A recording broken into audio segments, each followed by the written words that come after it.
Oke, selamat malam semua. Selamat bergabung dan ini Instagram Live yang kedua yang saya adakan setelah hari Minggu yang lalu dan sembari menunggu teman-teman yang lain untuk bergabung. Selamat datang semua. Sehat selalu. Semoga Anda baik-baik dan kalaupun tidak baik juga tidak apa-apa. Kita akan membahas pada malam ini sebuah tema yang sangat dekat dengan apa yang dirayakan oleh banyak gereja pada hari Kamis Putih, Maundy Thursday. Kata Maundy berasal dari kata Latin mandatum yang artinya perintah, menunjuk pada perintah yang Yesus berikan pada saat dia mengadakan jamuan malam terakhir, Last Supper, yang dalam tradisi Yohanes disebutkan perintah baru kuberikan kepadamu, hendaklah engkau saling mengasihi dan seterusnya. Nah, di peristiwa Kamis menjelang kematian Yesus itu, Yesus mengadakan perjamuan malam terakhir dan 3 Injil sinoptis yaitu Matius, Markus, Lukas menyajikan peristiwa secara lebih terinci tentang Yesus yang membagikan roti dan anggur, tetapi di dalam Injil Yohanes berbeda peristiwanya. Injil Yohanes lebih tertarik pada peristiwa sesudah makan itu, yaitu Yesus membasuh kaki para muridnya, foot washing, dan saya memberi judul foot washing as a sacrament, a liminal sacrament of friendship. Nah, kenapa friendship? Sudah cukup lama saya mendalami teologi persahabatan, sekitar 5-7 tahun ini, dan saya berusaha memakai lensa persahabatan ini sebagai sebuah kategori teologi untuk memahami beberapa tema klasik dalam teologi. Nah, dalam proses tersebut saya semakin terpikat dengan Johannine literature atau literatur Yohanes yang terdiri atas 5 kitab itu, 1 Injil, 3 surat dan kitab Wahyu, sebagai sebuah koleksi literatur persahabatan. Dan misalnya di ujung surat 3 Yohanes, saya menemukan sebuah sapaan yang sangat-sangat memikat. 3 Yohanes 1 ayat 15 dikatakan, damai sejahtera menyertai engkau, salam dari sahabat-sahabatmu, sampaikanlah salamku kepada sahabat-sahabat satu persatu.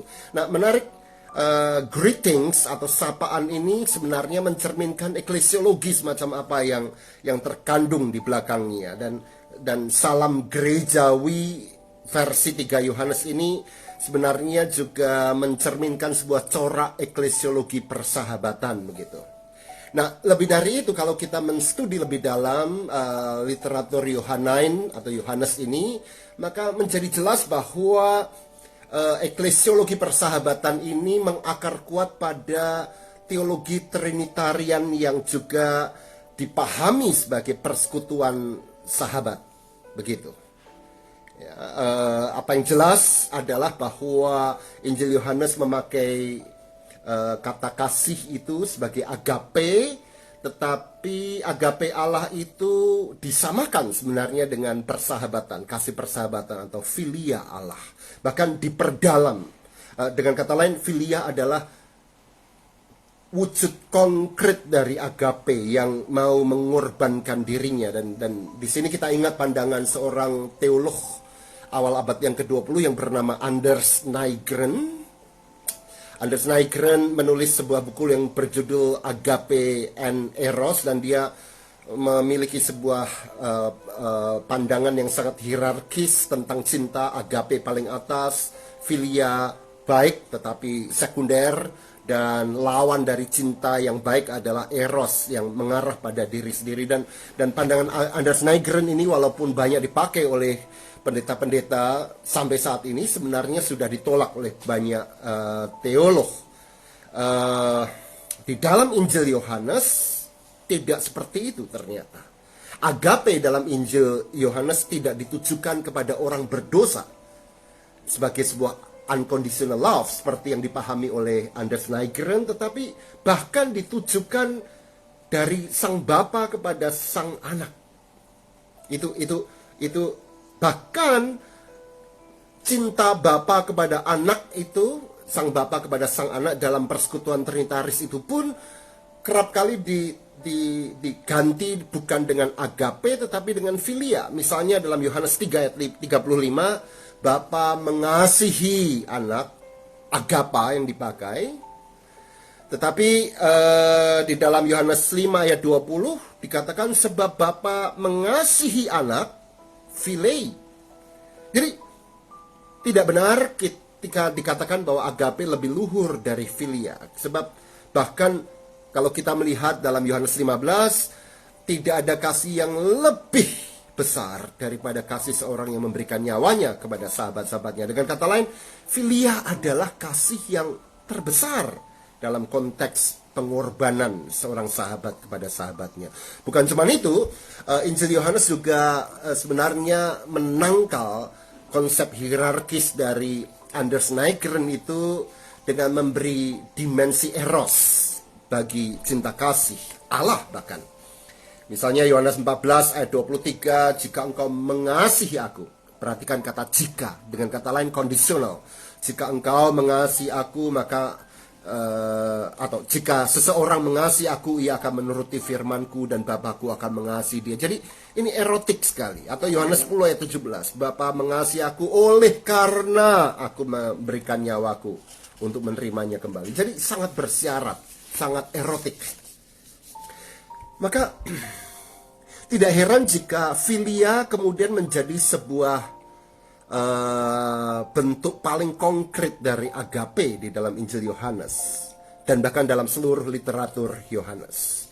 Tidak heran jika seorang rahib pada abad yang ke-12 yang bernama Aelred dari Rievaulx, Inggris, dia memodifikasi 1 Yohanes 4 dan dia mengatakan bahwa kalau 1 Yohanes 4 berkata Allah adalah kasih, Deus Caritas Est, maka dia memodifikasinya secara sangat kreatif, Deus Amicitia Est, Allah adalah persahabatan.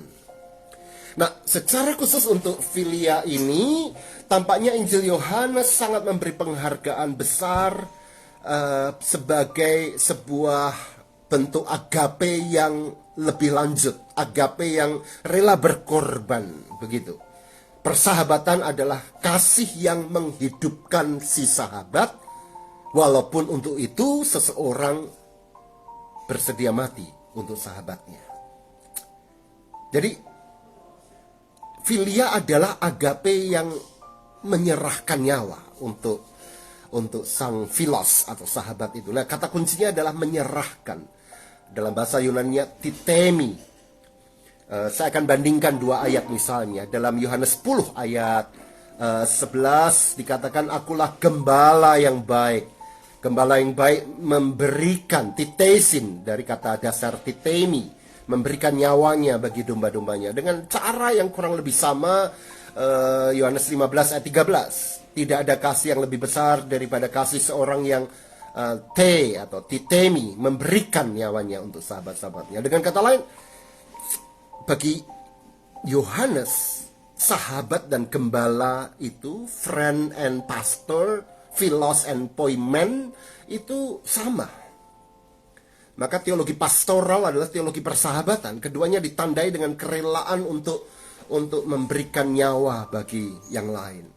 Bersedia mati setiap hari, itu definisi kehidupan yang flourishing buat Injil Yohanes.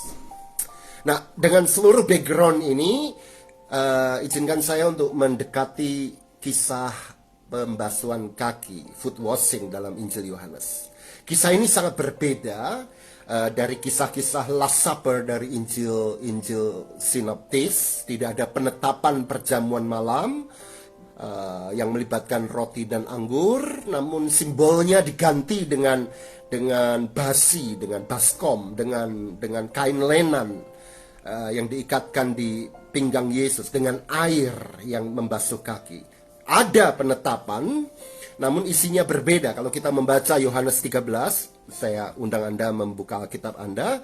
Yohanes 13 ayat 14-15 misalnya dikatakan, jadi jikalau aku membasuh kakimu, aku yang adalah Tuhan dan gurumu, maka kamu pun wajib saling membasuh kakimu. Nah ini penetapan. Dilanjutkan ayat 15, sebab aku telah memberikan suatu teladan kepadamu supaya kamu juga berbuat sama seperti yang telah kuperbuat kepadamu. Ini penetapan sakramental versi Yohanes yang berbeda dengan Injil-Injil sinoptis yang mengatakan bahwa perbuatlah ini, yaitu memecah roti, menuang anggur untuk menjadi peringatan akan aku.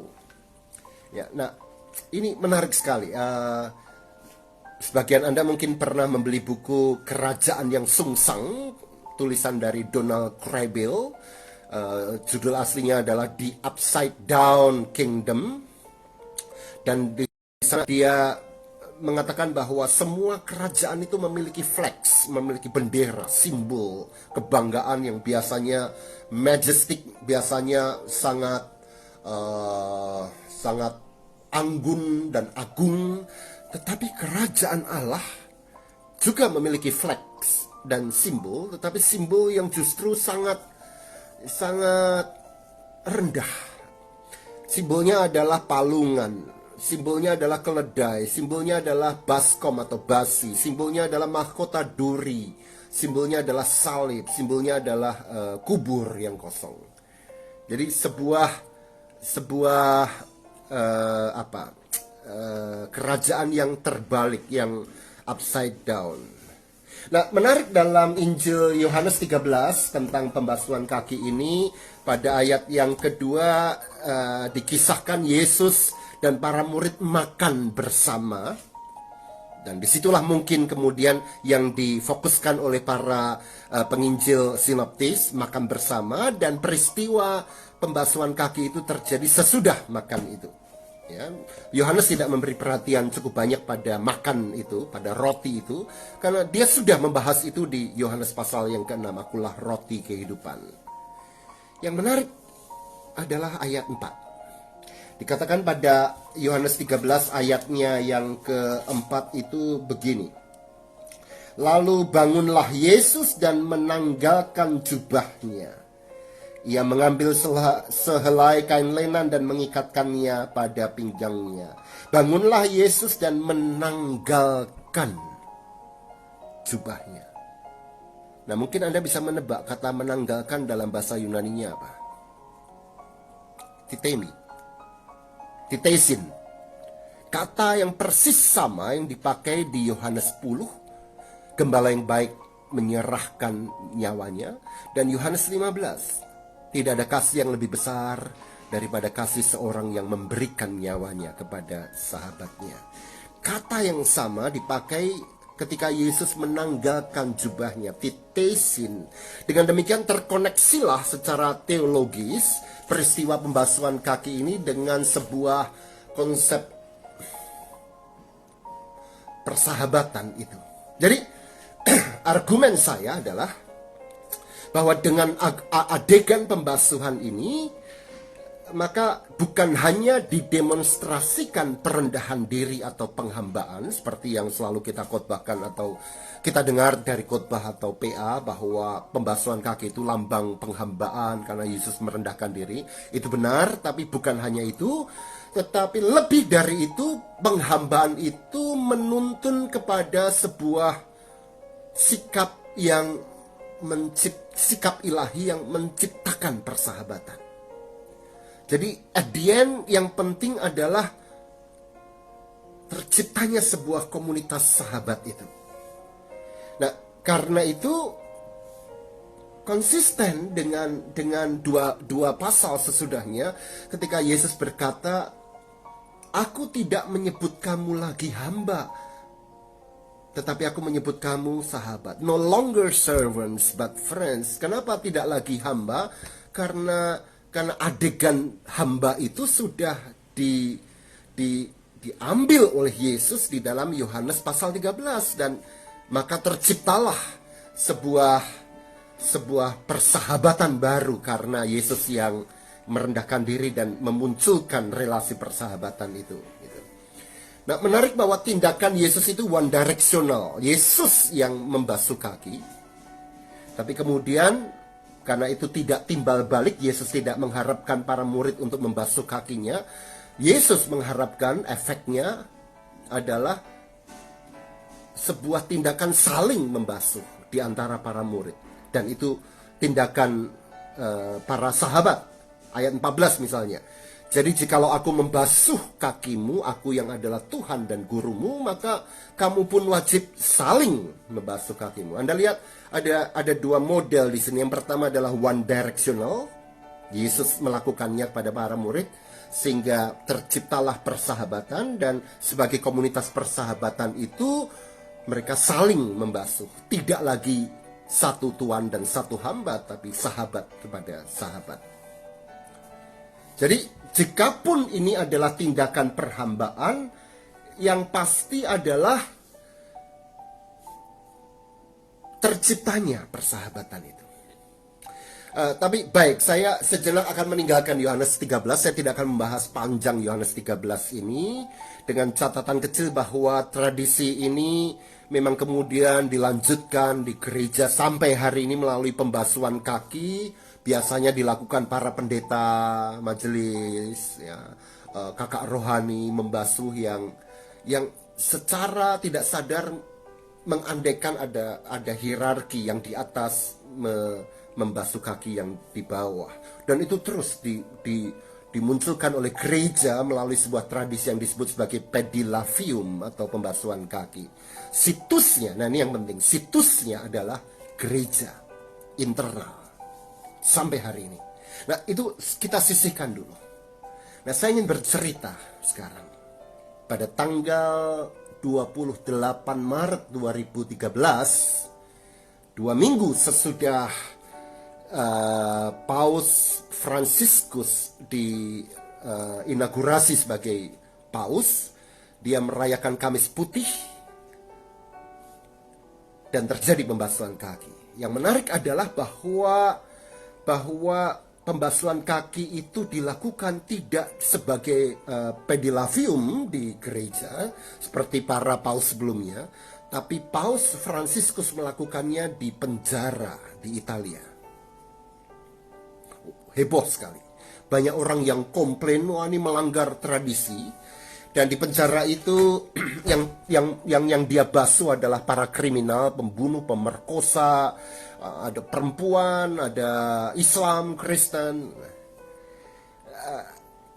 Mereka yang menjaga tradisi tentu marah, tetapi ada satu hal yang dilupakan oleh para imam itu, yaitu bahwa ada sebuah tradisi yang berlangsung begitu kuno sebelum abad keempat.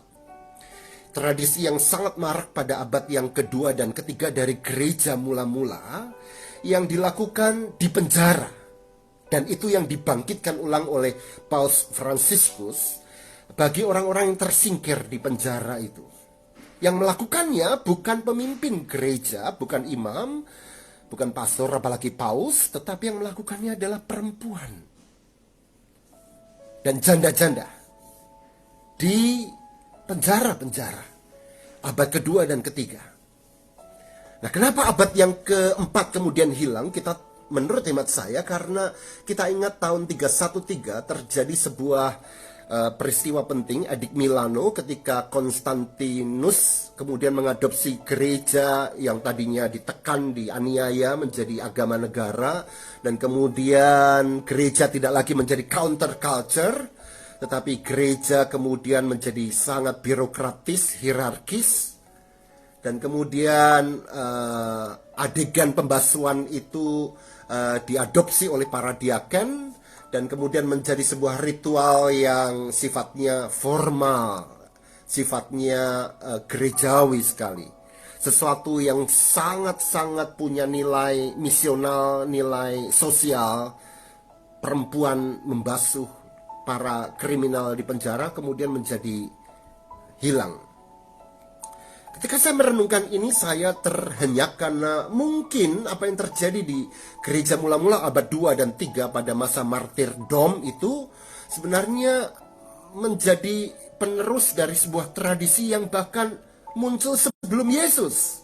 Yohanes 13, yaitu Yohanes 12. Di dalam Yohanes 12 kita ingat ada sebuah pembasuhan kaki yang lain yang dilakukan oleh Maria dari Betania.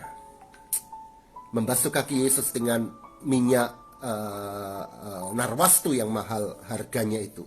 Dan saya bahkan berani mengatakan bahwa jangan-jangan Yesus meniru Maria ini untuk para muridnya. Mungkin ini sebuah spekulasi tentu. Teks lain adalah 1 Timotius 5 ayat 9-10. Ketika Paulus mengatakan bahwa janda-janda harus dilayani, tetapi janda-janda yang memenuhi kualifikasi, dikatakan yang didaftarkan sebagai janda hanyalah mereka yang tidak kurang dari 60 tahun, yang hanya 1 kali bersuami, dan yang terbukti telah melakukan pekerjaan yang baik seperti mengasuh anak, memberikan tumpangan, membasuh kaki saudara-saudara, ya, dan seterusnya. Jadi ini sebuah tradisi yang justru mengental pada abad 2-3, hilang abad 4, dan yang muncul pada abad 4 seterusnya adalah pedilavium, yaitu pembasuhan kaki meniru Yohanes 13, yaitu Yesus membasuh kaki para muridnya.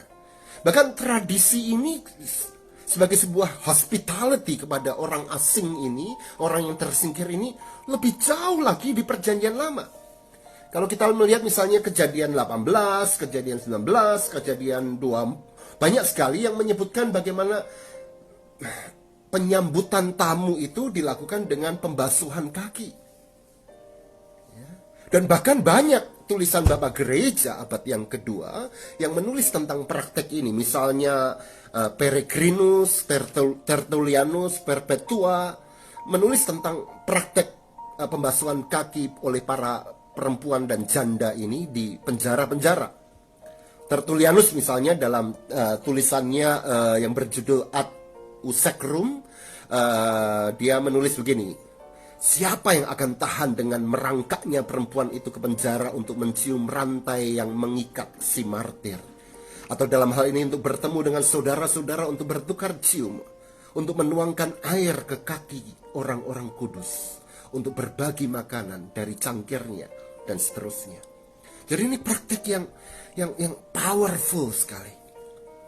Nah, kenapa saya memberi judul ini A Liminal Sacrament? Karena menurut hemat saya penjara itu bukan ruang publik, bukan ruang domestik, bukan rumah, bukan masyarakat, tetapi liminal, di tengah, di pinggir. Andrew McGowan misalnya mengatakan penjara pada masa itu merupakan ruang marginal atau liminal antara dunia sosiabilitas manusia dan lingkungan kematian yang keras dan hadirnya ketiadaan, nothingness, non-existence. Jadi penjara itu menjadi ruang liminal sekali, ruang pinggiran. Nah, di dalam ruang pinggiran itu, ruang liminal itu, persahabatan muncul. Dan aktornya bukan imam, bukan petinggi agama. Aktornya justru adalah perempuan, para janda. Dan karena itu pembasuhan kaki menjadi sakramental, mencerminkan makna keselamatan yang mendalam, karena dengan itu hadirlah Kristus. Nah, nilai sakramental ini dianut oleh banyak denominasi. Di gereja Mennonite melakukannya, tetapi juga dimunculkan di Yohanes 13 sendiri. Kalau kita melihat bagaimana pada ayat yang ke-8, jikalau aku tidak membasuh engkau, engkau tidak mendapat bagian dalam aku. Ini bahasa soteriologis, bahasa sakramental sekali. Saya tidak ingin mengatakan atau mengusulkan, apalagi ke denominasi saya, GKI, bahwa okelah sejak sekarang GKI mengadopsi pembasuhan kaki sebagai sakramen ketiga. Sama sekali tidak, itu hanya akan membuat masalah yang tidak perlu. Tetapi mungkin perlulah ritualisme gereja-gereja tradisional itu diganggu, supaya tidak menjadi ideologis, tetapi punya nilai hospitalitas yang terus dijaga melalui apa? Pembasuhan kaki ini. Ya. Nah, tentu juga ada isu gender yang harus kita pertimbangkan yang cukup rumit di sini, sebab di satu pihak perempuan yang mendapat jatah pelayanan mencuci kaki di penjara dan karena itu bisa menjadi tanda penyingkiran. Tapi di sisi lain praktek ini juga bisa dipahami sebagai sebuah bentuk emansipasi yang menarik. Karena di profil perempuan dan janda yang membasuh kaki di penjara ini justru kata penulis buku ini, saya mau tunjukkan penulis buku ini, yaitu Massing de Fort. Dia mengatakan melalui pembasuhan kaki Yesus dan Allah, yaitu Sang Bapa, menunjukkan patos bagi para hamba dan perempuan itu, gitu. Ini menarik sekali. Jadi ada dua tradisi di sini, yaitu tradisi pedilavium dari Yesus Yohanes 13 dan tradisi Maria Yohanes 12 yang diteruskan pada abad yang kedua dan ketiga, hilang, dilanjutkan dengan tradisi para imam yang membasuh kaki umat dan seterusnya. Dua tradisi ini sama-sama liminal menurut saya dan harus diperhadapkan terus-menerus. Ada nilai solidaritas yang mau diajukan melalui konsep sakramen pembasuhan kaki ini, ya. Nah, tentu solidaritas bagi yang tersingkir ini bisa kita perluas, bukan hanya bagi perempuan atau janda atau hamba. Misalnya Jason Craig, dia menulis buku tentang disabilitas. Dia mengatakan bahwa pembasuhan kaki dengan caranya yang sangat soft, yang non-offensive, non-violent itu, membasuh pelan. Bagi orang-orang dengan disabilitas intelektual yang profound, menurut Craig, praktek pembasuhan kaki ini mengadegankan sebuah recognition, pengakuan, sebuah pengakuan bahwa mereka itu adalah sahabat-sahabat Allah. Bahwa mereka, orang-orang dengan disabilitas intelektual itu yang dibasuh kakinya itu mengadegankan kisah kerajaan Allah, begitu. Nah, itu hasil refleksi saya menjelang Kamis Putih besok. Sebagian gereja selama ini sudah melakukan pembasuhan kaki, mungkin juga secara dramatis, dibuat sentimental, tetapi semoga refleksi saya ini bisa memberi insight baru mumpung Anda tidak melakukannya di gereja, begitu. Ya, sehingga bisa memperumit cara berpikir kita supaya pada akhirnya ketika kita melakukannya lagi kelak tahun depan misalnya, kita bisa membuatnya menjadi lebih bernuansa, lebih punya kompleksitas, kedalaman teologis, begitu. Ya, semoga membantu dan terima kasih untuk kehadirannya. Saya baru sadar melalui IG beberapa hari lalu bahwa ternyata jatahnya bukan 60 menit tapi 40 menit dan kita masih punya sekitar 10 menit. Ada beberapa pertanyaan yang dimunculkan, misalnya Harold Limbong bertanya, apakah ritual roti dan anggur perjamuan kudus idealnya harus didahului oleh basuh kaki seperti teks Yohanes? Well, teks Yohanes sebaliknya, perjamuan kudus dilakukan sebelum, atau perjamuan terakhir dilakukan sebelum Yesus membasuh kaki, begitu. Tapi sekali lagi Yohanes lebih tertarik pada pembasuhan kaki daripada perjamuan terakhir itu. Kemudian hal yang sama ditanyakan oleh, saya nggak tahu siapa, apa hubungan pembasuhan kaki dengan perjamuan kudus saat ini? Well, itu tadi sudah terjawab. Lalu David juga bertanya, jelaskan lagi mengenai pandangan saya bahwa cinta itu tidak ada grade-nya, tidak hierarkis. Saya sudah jelaskan di awal tadi. Menarik Puput ya, mengatakan bau kaki itu keberanian membiarkan orang lain melihat the worst of me. Dan you are exactly correct. Membasuh kaki ini menjadi sebuah simbol vulnerability, kerapuhan. diizinkannya orang lain untuk touching the vulnerable self of us gitu. Nah, touching ini juga menarik sekali karena haptic spirituality, spiritualitas yang menyentuh ini, kata yang sangat powerful dalam Injil. Kita sudah cukup lama belajar dari Miroslav Volf tentang merangkuh, embrace. Ada satu metafora dalam Alkitab yang jarang kita lihat, yaitu touching. Bukan embrace, merengkuh, tapi touching. Nah, saya akan bicara soal ini kelak kalau ada waktunya. Ya. Kemudian Sangap bertanya, jika pembasuhan kaki dimasukkan dalam sebuah peribadahan, siapa yang harus menjadi pembasuhnya, Pak? Well, di sini poin saya justru, yaitu bahwa Setio bertanya juga, rapuh apalagi kalau pas asam urat. Terima kasih untuk ledekannya. Well, ketika pembasuhan kaki menjadi ritual, maka memang ini menjadi persoalan, menjadi pedilavium. Lalu diandaikan ada yang tinggi dan rendah, yang tinggi membasuh kaki, tapi itu berarti harus diakui adanya hierarki itu.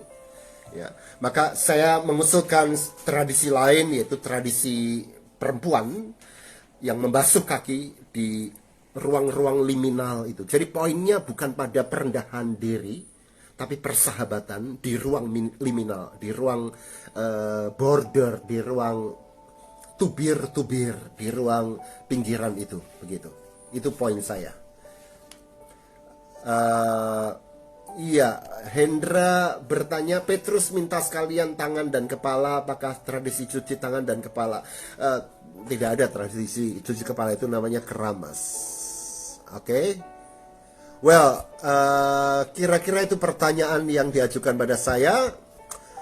Semoga Anda terganggu, dan dengan itu mulai memikirkan. Saya akan posting ini di Facebook juga, dan juga Anda bisa lihat di Instagram Story. Dan mari kita teruskan. Sorry, saya nggak bisa menjawab pertanyaan-pertanyaan yang scrolling. Bagaimana? Ya, Anda bisa gumulkan dan saya mencoba menjawabnya nanti di Facebook. Oke, terima kasih, dan saya tidak tahu kapan lagi akan on, tapi saya akan coba cari angle-angle lain di masa Pekan Suci ini. Well, selamat memasuki Kamis Putih, Jumat Agung, Sabtu Sunyi, dan merayakan Paskah di tengah kematian dunia yang semoga dibangkitkan oleh Kristus. Blessing.